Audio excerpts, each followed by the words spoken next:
Hey pretties! Today we'll be watching Miss Booksy, the Cool School. It's been a long time since I've watched this. Colors? Check. Walkie-talkies? Check. Night vision goggles? Check. Grappling hook? Check. Candy in case we get hungry? Ooh, good thinking. All right, let's get a spy on the princess. First rule of spy missions is that you don't yell that you're going on a spy mission. Right, got it. Let's go. Hi kids, I'm Miss Booksy and this is story time. Today we're reading The Princess and the Pea.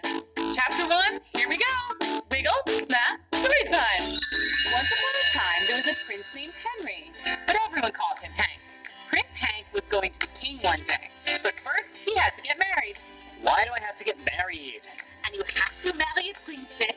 No substitutes allowed. That was Prince Hank's mother, the queen. It was time for princess interviews. This was where princesses from near and far would come to the palace and meet the prince, hoping to become the next queen. What are those hands? Like, honey, you look like one of those girls from a game I play when I wasn't allowed to play Roblox. Like, honey, don't. Hey. Hi. You didn't curtsy. Next. Make sure you curtsy. Nope. Next. Wait a minute, guys. Back pretties. I thought my dad called me, but he didn't. Anyways, let's continue. Gotta hurt. Oh, hello, princess. And what kingdom do you hail from? Oh, I'm not a princess. I work here, remember? Prince Hank did not remember. This was Miss Maggie, who had come to the palace to work for the queen. She had been there for ages, but Prince Hank was a little bit self-absorbed. That means he liked himself a lot and didn't care about or notice much else. You work here? What does that mean? Prince Hank was also not very familiar with work. He was a bit what we would call a spoiled rotten. I'm a lady in waiting to the queen.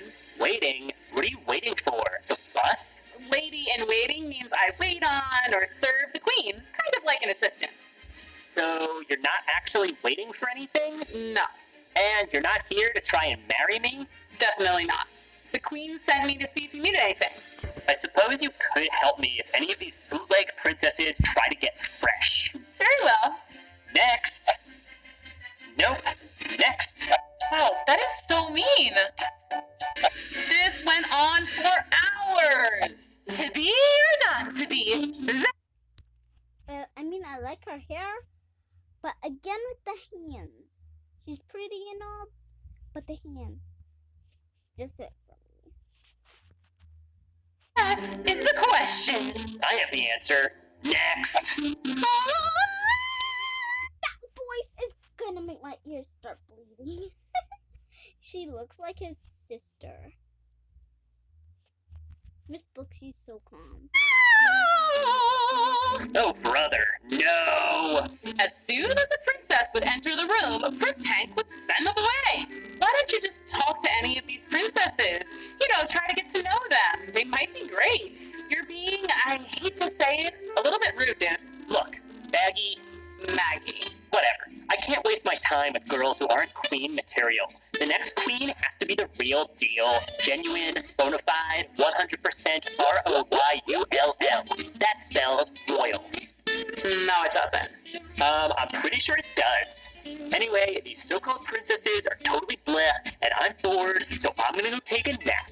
Wait. Why does he sound like that? He sounds like a spoiled brat. I think there's one more girl. Fine. Next. Oh, hello. She's pretty. That princess is so beautiful. You look familiar. You remind me of someone I like. Prince Hank liked this princess immediately and invited her to stay at the castle. He was smitten, but soon it was clear they actually had a lot in common. I can't wait to see what happens next. She was very picky. Ew, next. She was very into herself. And she was not very polite. Somebody smells like cheese. Not me. I smell good. After dinner, everyone went down to the parlor for the evening's entertainment. In an effort to impress the princess, Prince Hank sang a song. I live in a castle, I wear a crown, it's so shiny, it's so awesome. Your turn, princess. Play us a song.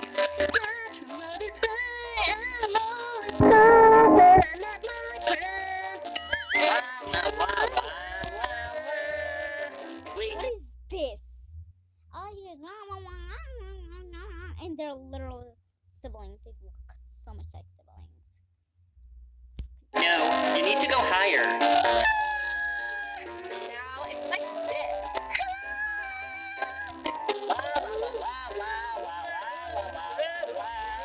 Y'all crazy. That was hilarious. Hey, I'm bored now. Where's my bed? That's when the queen leaned over Maggie and whispered, This is how we'll tell if she's a real princess. the plan was to place one tiny green pea under the mattress in the guest bedroom.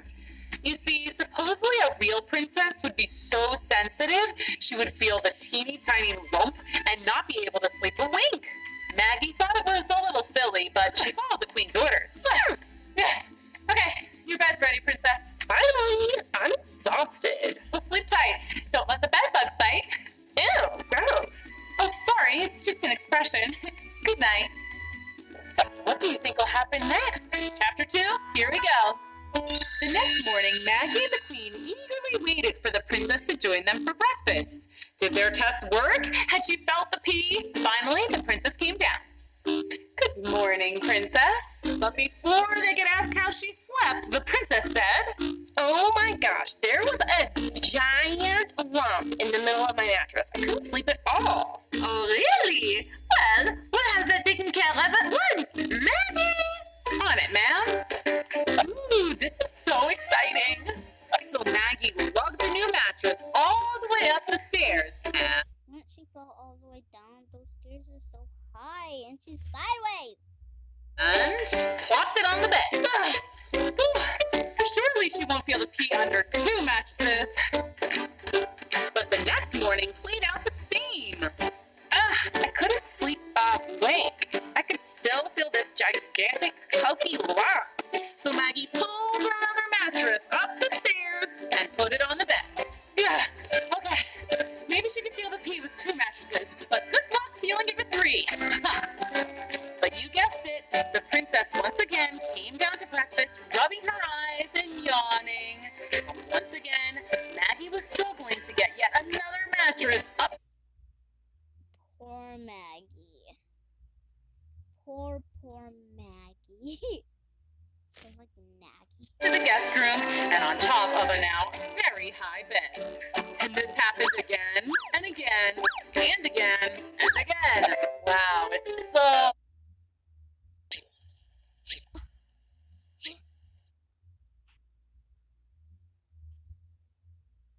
How does she still Oh, feel the pee? colorful.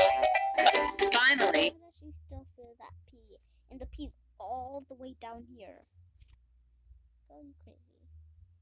Maggie asked Queen, Your Highness, isn't it obvious that the princess is a real princess?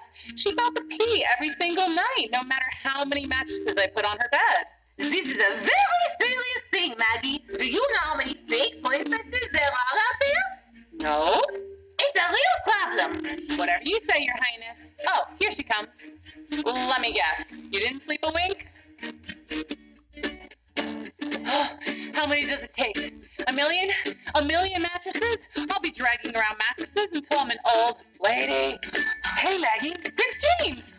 Prince James was Hank's twin brother. He was born 4 minutes after Hank, and being the younger twin, he would never be king, but he didn't mind. He was totally cool with just being a regular. He looks nothing like his twin. If you think he's handsome, he's not. Seriously, he ain't handsome. Guy. Well, he was still a prince, but he was very laid back. Pretty much the opposite of Hank. That prince is so handsome. Maggie and James had known each other for quite some time and liked each other a lot. They liked to... They're like, wait, you're listening to listening to her talk. Do not so royal things together, like fill up the palace pool with slime, eat ice cream sundaes till their tummies hurt, and sneak into the kitchen to mess with the royal chef's menu. Goose liver pate? No thanks. Let's just change it to pizza. Extra cheese. Ooh, add pineapple. Yep, they were partners in crime. Oh, what you up to? The Princess P test. The what? Prince Hank can only marry a true royal, and the queen wanted me to make sure that this girl's a real princess, so I put a pea under her mattress. Oh, yeah, I still don't get it. Well, apparently princesses have a super high sensitivity and can feel something as small as a tiny pea under their mattress. And sure enough, this princess has felt it every single night for like 2 whole weeks. So I just keep stacking mattresses, but she keeps complaining about the pea. Maybe she just likes to complain? That's a possibility. Hey, I have an idea. Let's take the pea out and see if she still says her mattress is lumpy. Ugh, scandalous. Let's do it. Wow, this is so fun. You almost got it. Just a little more. Okay, I see it. Get it. Wow, I can't believe you lugged all those mattresses up there. I'm pretty strong. So, what now? We wait and see how the princess sleeps. It seemed like forever until the princess's bedtime. I win. No way, I always win. Mother always lets me win. You're playing the game wrong. Well, my mother always lets me win, so you're playing it wrong. Want to play again? No, I'm gonna go to bed. Gee, I really hope I can sleep tonight. That bed is so lumpy. Anyway, good night, everybody. Good night, my love. Here comes the moment of truth. The next If she says the pea's still there, she's so done. morning, Prince James and Maggie waited for the princess, eagerly awaiting her report. Here she comes. But instead of appearing well rested, the princess looked like she hadn't slept at all. The pea was gone, but the princess said, OMG, I literally tossed and turned all night long. That sounds suspicious. Really? Yeah, it's like there's this lump right in the middle of the bed. I'm very sensitive to these things, you know, being a princess and all. Uh-oh, this doesn't sound good. To be continued. Chapter 3, here we go. Wiggle, snap, story time. Maggie and James were totally confused. I don't get it. We removed the pea, but she says she still felt the lump. She must be making it up, but why would she randomly lie about something like that? I got it. She knows about the princess and the pea test. So she's faking it to seem like a real princess. Yeah, at least I think so. So if she's not a princess, who is she? I don't know, but we have to find out. How can we do that? We spy. Ooh, this is so exciting. James and Maggie both loved a good caper. They excitedly prepared for their super secret spy mission. Okay, do we have everything we need? Why does she look like that? Okay, guys, that's all we can do for tonight. So part 2 is